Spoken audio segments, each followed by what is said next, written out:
राष्ट्रीय लोकशाही आघाडी संसदीय पक्षाची थोड्याच वेळात संसद भवनाच्या परिसरात बैठक होणार आहे। जवळपास 1 वर्षानंतर ही बैठक होत असून या बैठकीमध्ये पंतप्रधान नरेंद्र मोदी हे खासदारांना मार्गदर्शन करणार असल्याची माहिती पुढे आली आहे। उपराष्ट्रपती पदाच्या निवडणुकीच्या पार्श्वभूमीवर ही महत्त्वाची बैठक होत असल्यामुळे याकडे सगळ्यांचं लक्ष लागलेलं आहे।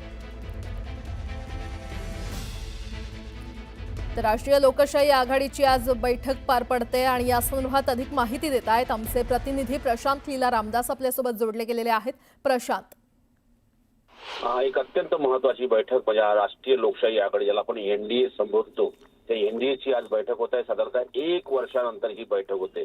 यापूर्वी ज्या पंतप्रधान नरेंद्र मोदी यांना पंतप्रधान पदाचा उमेदवार घोषित करायचा होता त्यावेळी ही बैठक झाली होती। आणि महत्वाचं म्हणजे जर बघितलं या सगळ्या पार्श्वभूमीवरती साधारणतः 1 वर्षानंतर ही बैठक होते आणि यावेळेस आता उपराष्ट्रपती पदाची निवडणूक होणार आहे।